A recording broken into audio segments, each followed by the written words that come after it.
Well, hello, everyone, and welcome in, presented by our great friends at First Ontario Credit Union. You are watching Hamilton Bulldogs Live. It's the voice of the Bulldogs, Reed Duthie. Wonderful to be back with everybody. Couldn't be happier. You saw the schedule moments ago on the screen there, and we're joined today by the one and only Nathan Staios. Nathan, great to catch up with you, man. Yeah, Reed, good talking to you, man. It's been a while. Absolutely. I don't think that day we got off the bus, we realized that we weren't all going to see each other for several weeks, so it's going to be great to talk to everybody. And of course, we are live right now, so you can leave a comment. You're watching along on Facebook, Twitter, YouTube, Twitch, and we'll get to those later on in the broadcast. But we get to start sort of just going back and forth a little bit here, Nate. And if you want, catch everybody up on what you've been doing since the season was canceled. Yeah, so obviously season got canceled when we were all on the bus on the way to Peterborough, right? And a lot of us weren't really expecting that to happen. So that was obviously a shock to the system. But yeah, it was pretty tough leaving the boys. I mean, we didn't know like really what was going on. We thought it was going to be a 2-week period that we were going to be back at our houses and just waiting until things got going again. But once we heard the news about the season being canceled for good, it was really sad, and especially for the overagers, Johnny, Nursey, and Lands. I mean, it's tough for them. Like, they don't get to play out the rest of their OHL career, which is is really sad for them, and also puts it into perspective for us, like how much we have to cherish every day that we come to the rink, because you never know, right? So that was really tough. But no, I've just been at home, not doing much. I mean, got a gym in the basement, so I'm doing a lot of workouts there. I got a good program going. Doing that pretty much every day, and then I'm shooting some pucks and rollerblading outside. Nothing too crazy. Taking my dogs for a walk, going for walks with the family, just trying to stay active and stay in shape. So, well, something I know you and I both enjoy, and you'll get to see this coming up with Nathan as well. Thursday, May 7th, 7 p.m. to 8 p.m. You'll be on NHL 20 on a Bulldogs live stream. You and I both big fans of the NHL 20 game. How's your game going?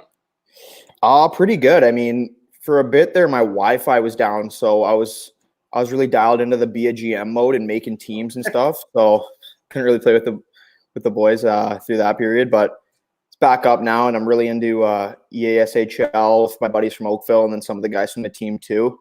So it's been really fun. But I was telling you before we went on air, I started the expansion with Seattle, and my NHL team struggling. But since my AHL team is mainly made up of Bulldogs, it's really good. You're quarterbacking the first power play with Kaliev, Bertuzzi. I think Landry's on there with you.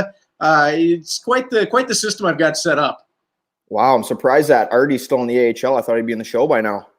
Oh, he's going quick. You guys all are. It's a fast track I've got you on, and then I bet, yeah. running the top power play unit. But as the season gets put on hold, it was your first season with the Hamilton Bulldogs.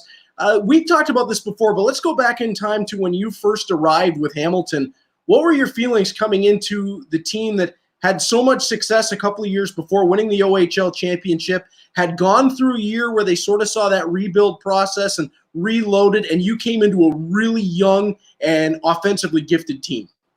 Yeah, for sure. Obviously, it was a blessing being able to play with so many great young players and be able to, sort of show them the way in my third year in the league. I mean, I've gotten a lot of experience learning from the older players that I had in my first 2 years, and I tried to pass that experience along to some of the younger guys in their first couple of years in the league, and just getting them acclimated to everything and the pace of play and everything it's obviously cool to see how they grow from the start of the year, especially in terms of the defensemen. Sorry about that. That's my dog. But don't worry about that. Yeah, especially in terms of younger defensemen. And, just like me, I sort of see a lot of qualities in some of the guys that we have in myself when I was in my first year too. So that's been really cool. And then obviously we have a really gifted offensive forward group that is going to be really good for the next years to come.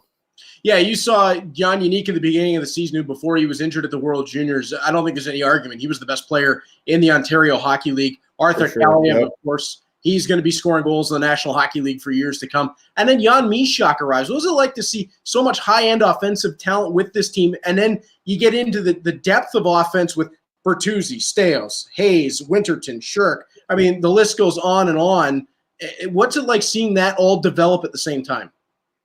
Yeah, it's really cool. I mean, obviously losing Jenik was a big blow for us.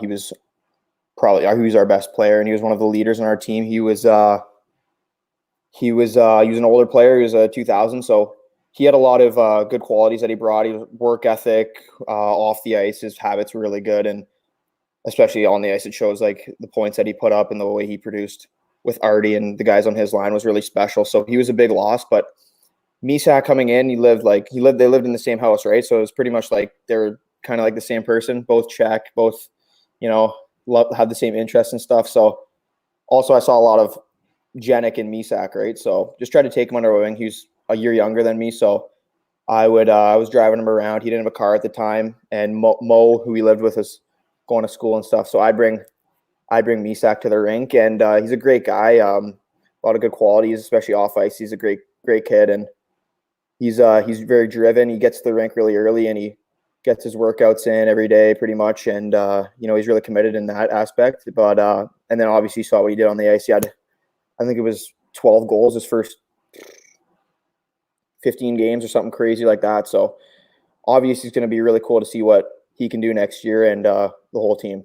So. Well, absolutely. And in that, Nathan, you come over to the Bulldogs and you blow away your career high in points. What was your development like? How did you feel that it went this season from the time you arrived to the time the season prematurely ended? Yeah, for sure. I mean, obviously playing with some really good players on that power play for sure helps a lot. We work off each other with using our hockey sense and our skill to our advantage, and we're able to make some pretty cool things happen out there on the ice. So that was obviously a huge blessing for me, being able to play with those guys, and I got to give a lot of credit to them. And then in terms of my development, I think it was just another year of experience that really helped me a lot. My confidence level went up a ton, and I felt like some of the plays that I was making this year I wouldn't have been able to make just in terms of confidence last year, right? In terms of some more high risk plays that paid off in the end, which led to goals. So yeah. But before that, I mean, my first 2 years, it's tough. You're just getting acclimated to the league, and confidence level keeps rising. I think this year really was a good one for me, and I produced on the score sheet, so it was good. Now, I talked to Ben Gleason about halfway through the season, and he said way back when, one, he predicted that eventually you would be a Hamilton Bulldog, and two, he predicts you're going to take his all-time Bulldogs defensive scoring record. So you're on great pace for that right now, and it's likely next year you'll take Cade Landry's single-season defensive scoring record. So what do you think of guys, and Landry said the same thing. He thinks you're going to end up with that record before it's all said and done. What do you think of guys who came before you, like Gleason, like Landry, who just turn to you and say, yeah, this kid's ridiculously skilled? Yeah, it's obviously really cool. I mean, especially knowing Gleason and Lance since I was younger too, as two guys I looked up to as defensemen in the league, right? So they're both offensive and played the way that I do. They love to carry the puck and make their teammates better. So those are two guys that I really looked up to, and being able to play with Lance this year was really cool. Like all the habits that he has, and the way he competes and defends is really something that I learned off of. And for Gleese, for sure, especially watching him, especially during the playoffs and the run that they had in when they won, was really special. And he's obviously a guy I look up to too. So for those two guys to say that is really humbling. Now, very early on here, we've got a question right away, and I'll go right to it. Bo Moyer wants to know, Nathan, who was your favorite teammate with the Vaughan Kings? We had a great group of teammates. I mean, I think we have 12 guys who are playing in the league now.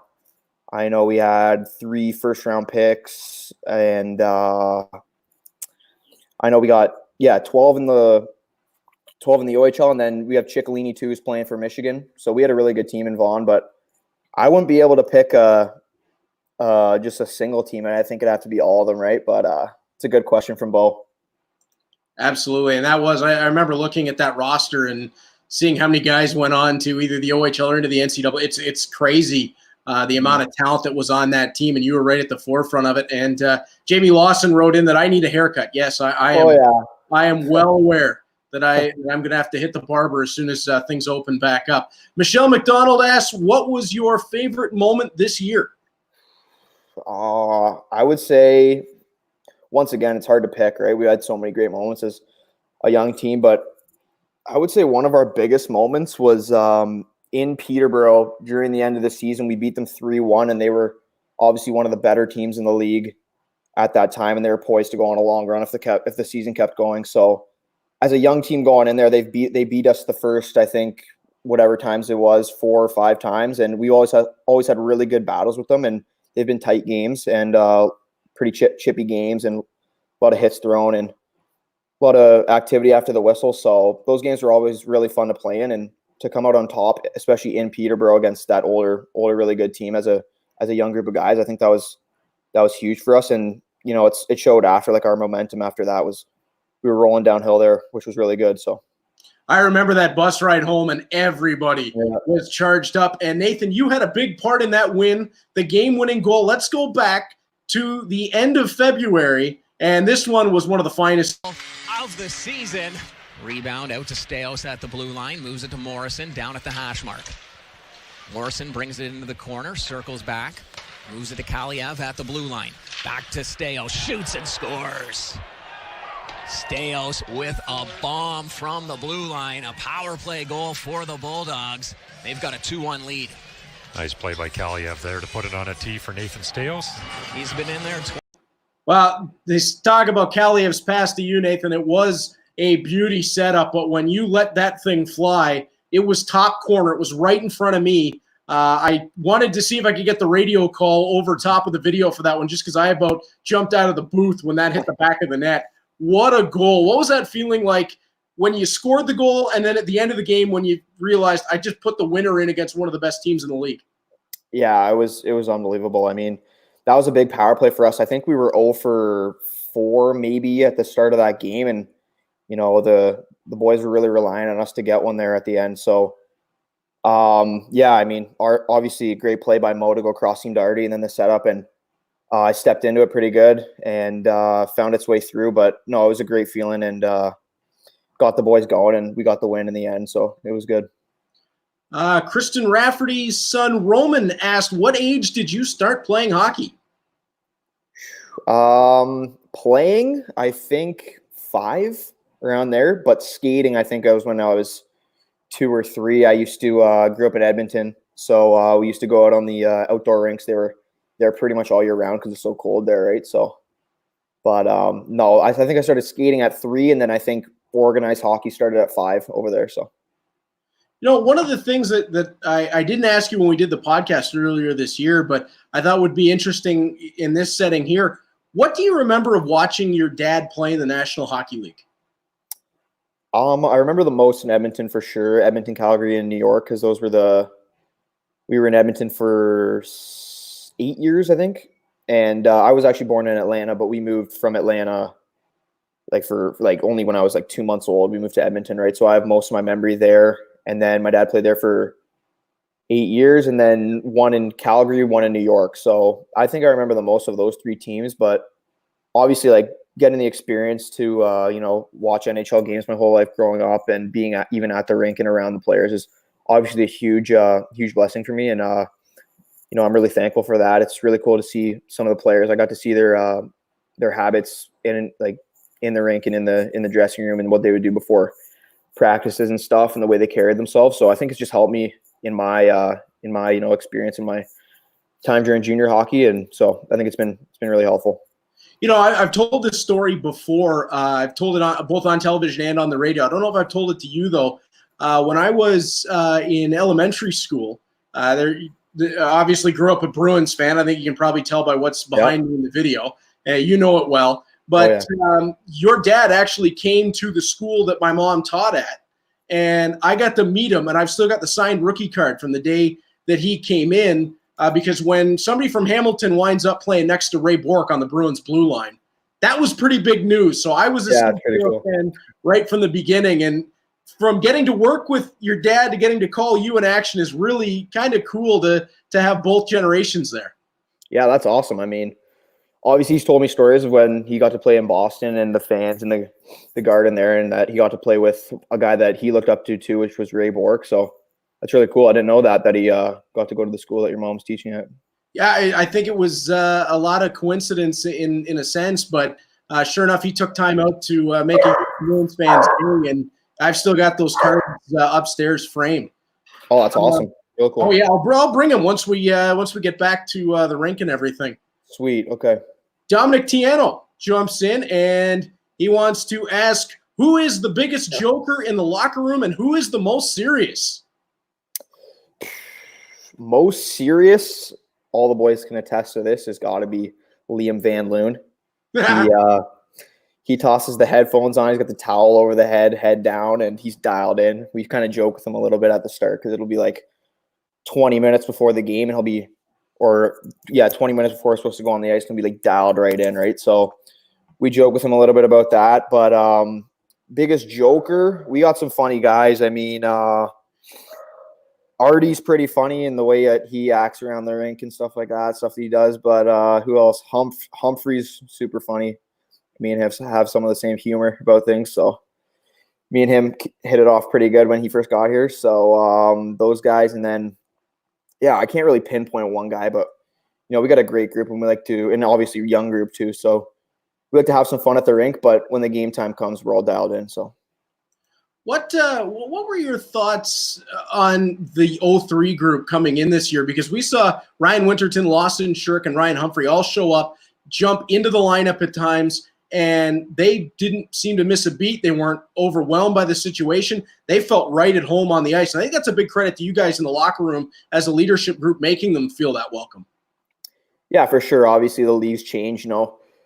I bet you, whatever it was, like 5 years back, like they wouldn't be totally, accepted as into the group as much as they are nowadays, which is obviously an awesome thing that, even rookies can come in their first year and assert themselves into the lineup and play big roles in the team, which is awesome. And for those 3 guys, coming into a young group and a young team was a good opportunity for them to take a big step forward in their first year. And I think all 3 of them did. And it's really positive. It's going to help us a lot in the next coming years. One more fan question before we go to a quick commercial break, and it comes from Jamie Lawson. And Nathan, this one's really timely because of a lot of what's been talked about with the National Hockey League as well. What are your thoughts on playing in a potentially empty arena? And of course, Jamie says, hopefully not. I think that's what we're all hoping for, that we can get fans back into the arena. But in the event that it starts up and it is in an empty arena, how do you feel about that?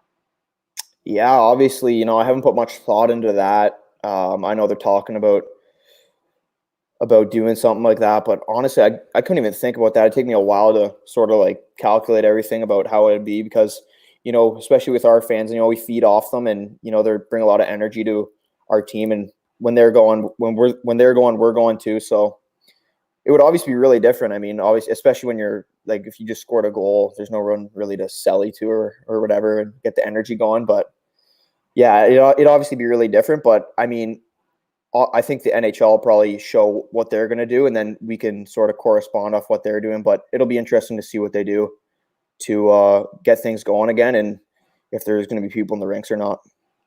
Well, we hope that we'll get back to people in the rinks really quickly. But as you said, the NHL will really help give us a pathway forward. We want everybody to stay with us. We've got more fan questions coming up. Some were submitted online for Nathan. But we're going to go to a quick commercial. Because this is sponsored and put on by our friends at First Ontario Credit Union, we can't thank them enough. We've got to give them as much time as we can. So please enjoy this quick break.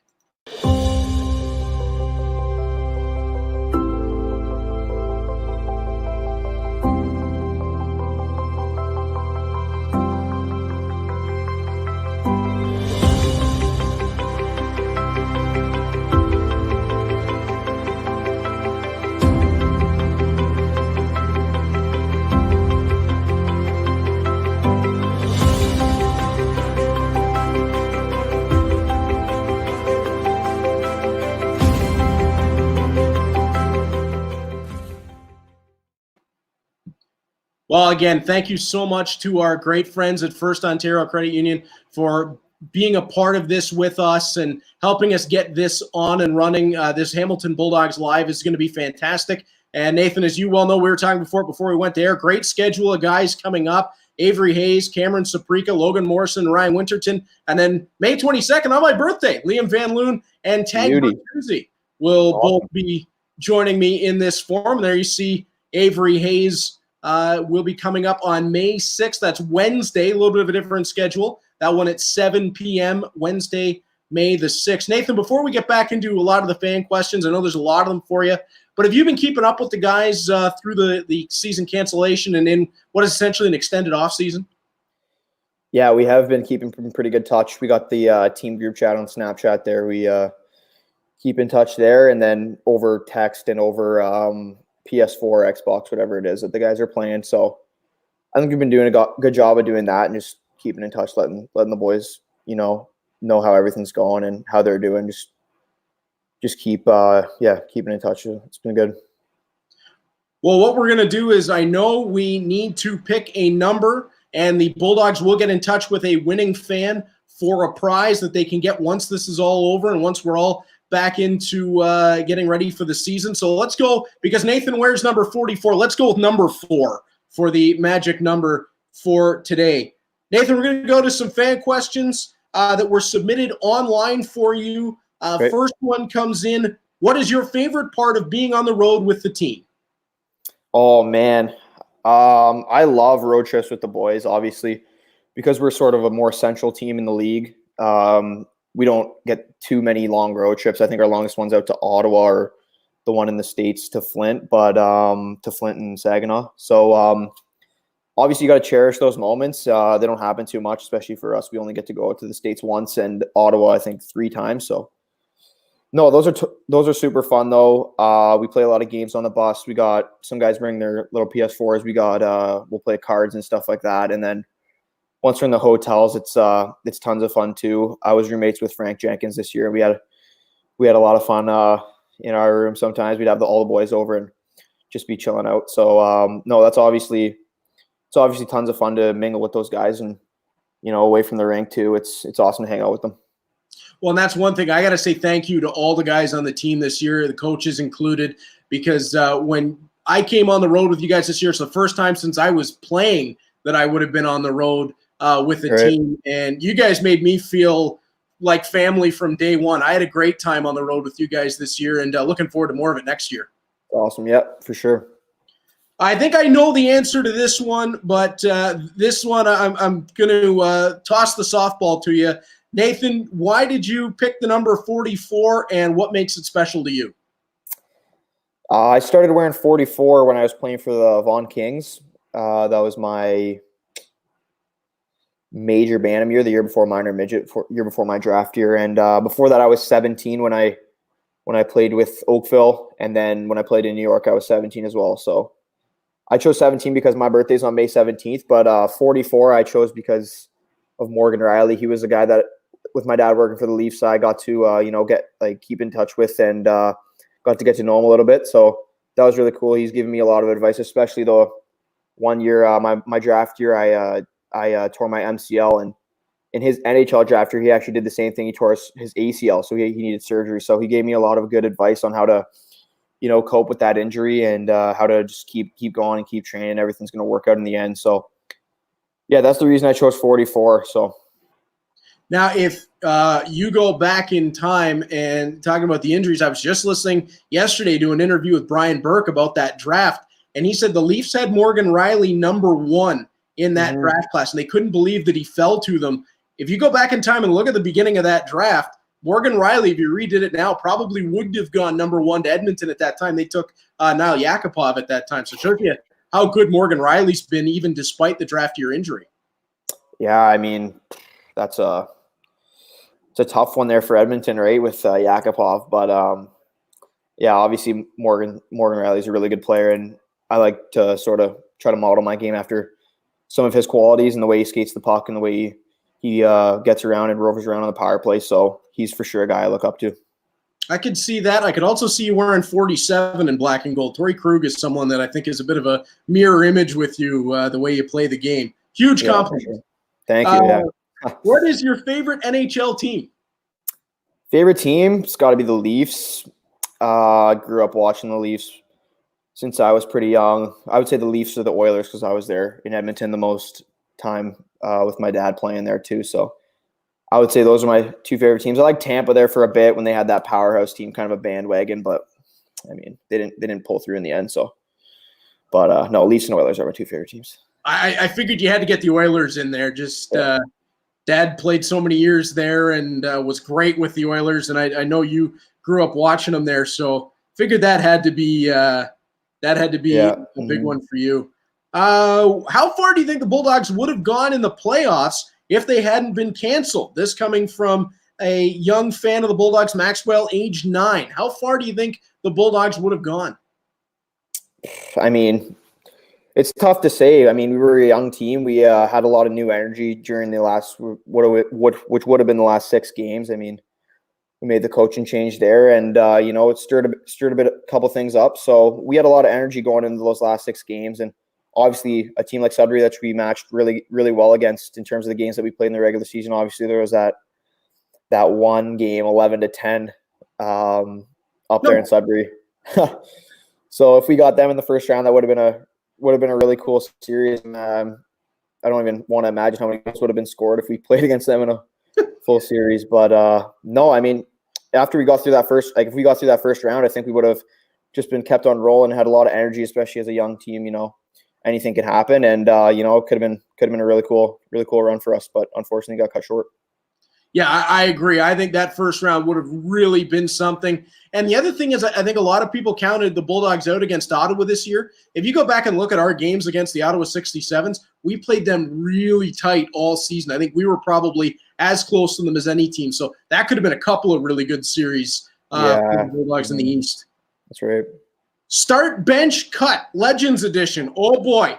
I'm glad you answered this one and not me. Ray Bourque, Paul Coffey, Bobby Orr.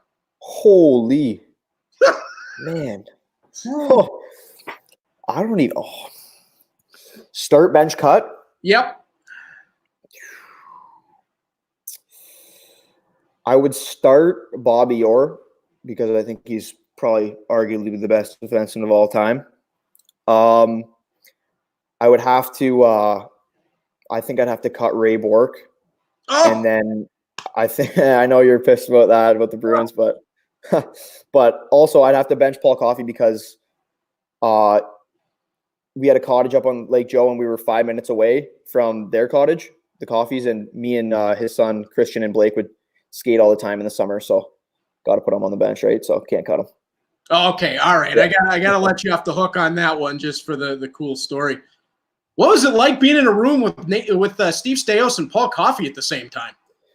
Pretty cool. I mean, obviously when I was that age, I was a bit younger. You don't really think about it, but now looking back, it's pretty cool. That is wild.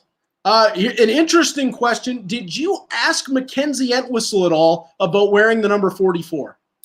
I did. Yeah, I texted him. He said go for it. Obviously, I think he he chirps me and pokes me a little bit about it. Now that when I post pictures on Instagram and I got the 44 in there, I'll be like, that's my number, but it's all in good fun. So yeah, I asked him at the start, and then I saw him again at his billet house, and he was sort of chirping me a little bit about taking it, but I think it's all good. So hopefully.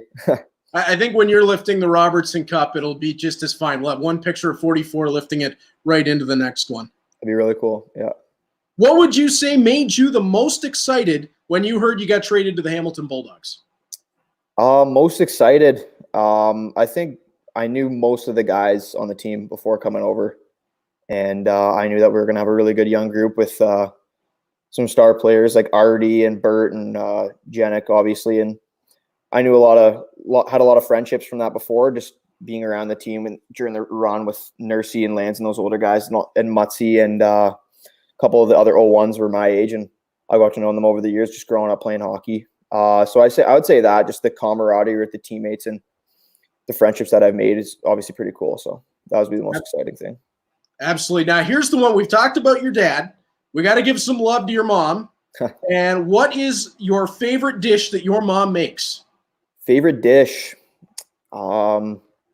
She makes a berry crumble sort of dessert that with like berries underneath, and she put granola on top with brown sugar and puts it in the oven. It gets like pretty crispy on the top, but then underneath's all like really good berries and stuff. So I'll have that with a bowl of ice cream.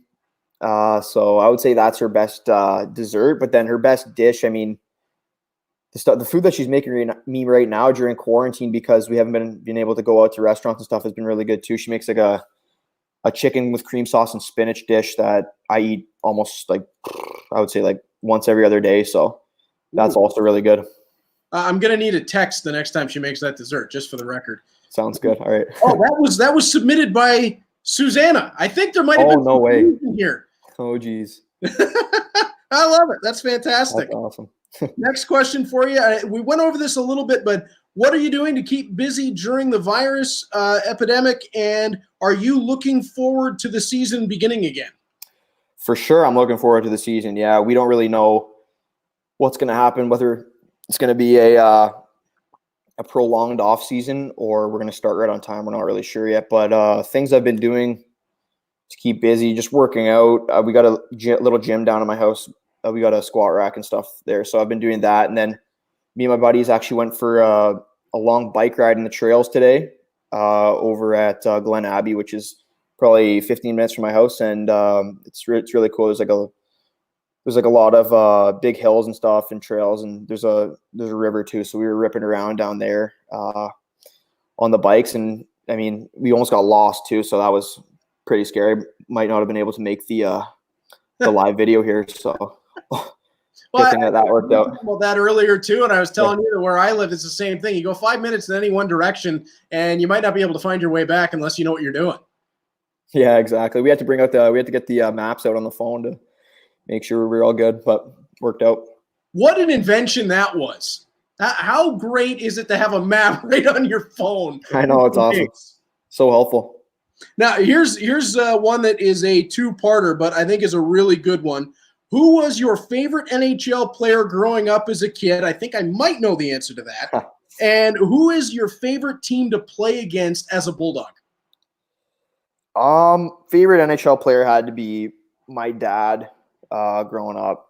Obviously, just being around him as much as I was as a young kid, and him bringing me down to the rink as much as he did was really cool. But other guys I liked on the Oilers and that 06 Cup run team that would be familiar to some people was like Alish Hemsky and Ryan Smith, Fernando Pisani. Those were Ethan Morrow. Those were some other guys that I looked up to, and I was a really big fan of. So I would say those guys, but obviously my dad would be number one. Absolutely. And your favorite team to play against as a Bulldog? I would say favorite team. I mean, got to think about that one. I would say Peterborough is obviously a good rival we got there, but they got some big bodies, so it's always tough games playing against them. But I think our team, like what we said before, we rose up to the challenge against those guys a lot this year, especially being a younger team against a bigger, older team. So I would say those games were tons of fun to play, and they were usually pretty tight, and they had some really good star players. So I think it was a good battles between those guys. So I would say Peterborough. Just happened to catch Navrin Mutter stepping in into the comments section here. Nav, how you doing? Hopefully you're doing well too, buddy. And one last one here for you, Nathan, from the fans that submitted questions online to us. What is your dream hockey team to play for? I would say either the Oilers or the Leafs. Those would be my two favorite teams. Well, obviously my two favorite teams, but I think those would be the two teams that I would dream to grow up playing for. The Leafs because, being in Oakville, which is only about 30, 40 minutes from Toronto, I got to go to a lot of games at the Air Canada Centre in the Scotiabank Arena now as a kid. And seeing some of like those players and the atmosphere in that rink is obviously amazing. And then Edmonton too. My dad playing there and me growing up in the city is obviously really cool. And I have my most fond memories of him playing there. And they got the new rink there too, which I've heard is amazing. I haven't been yet, which I hopefully get to go to soon. But I would say those were the two teams that I'd want to grow up to play for. Well, great looking rink on TV. I'm hoping the same thing. I'd love to get out there and take a look at it in person. But then again, I'll go to any NHL arena if it's offered. I just love being around the game. Before we let you go, a couple of quick questions for you. Bulldogs in the first round this year draft Jorian Donovan with the 6th overall pick, another offensively gifted defenseman. So Cade Landry ages out and Jorian Donovan comes in. So kind of in your position now, being the 01 and being the veteran, have you reached out to Jorian at all? Are you planning to kind of bring him up to speed as he kind of profiles as the same type of defenseman? For sure, yeah. I gave him a text on draft day and I've been keeping in touch with him a little bit over Instagram and stuff. So no, obviously I've seen video of him play up there in Ottawa against older players too in that U18 league. Being a 15-year-old, obviously the things that he did were really special in the way he can skate, especially with being the big body that he is and the long stride and the reach and everything. So it's obviously going to be really cool to see what he can do. And being a older defenseman in the league, I'm just going to try to take him under my wing and show him the way of the OHL and just get him acclimated quick as possible and get his confidence level up. And then hopefully he can take off from there. So it's going to be exciting. And if I remember right, your dads actually played together at one point in the National Hockey League, Sean Donovan being Jorian's dad.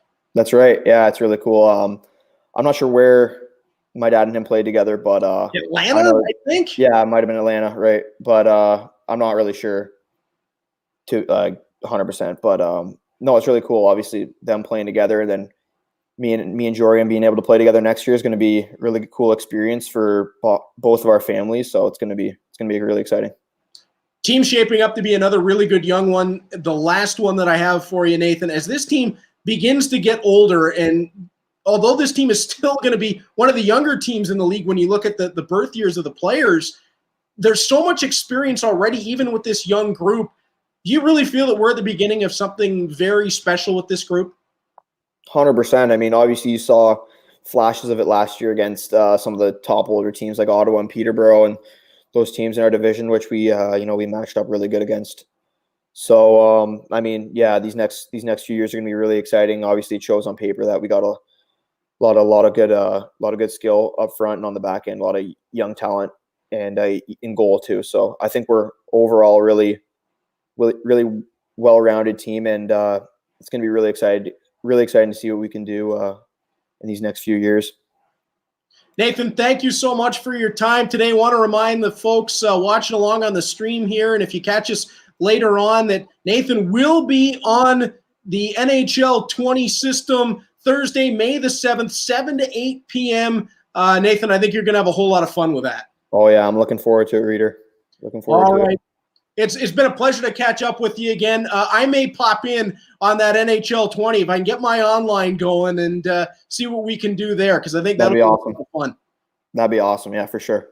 Well, my thanks to Nathan Staios for joining us here on Bulldogs Live today. Nathan, great to have you as the first guest. It was a great job, buddy.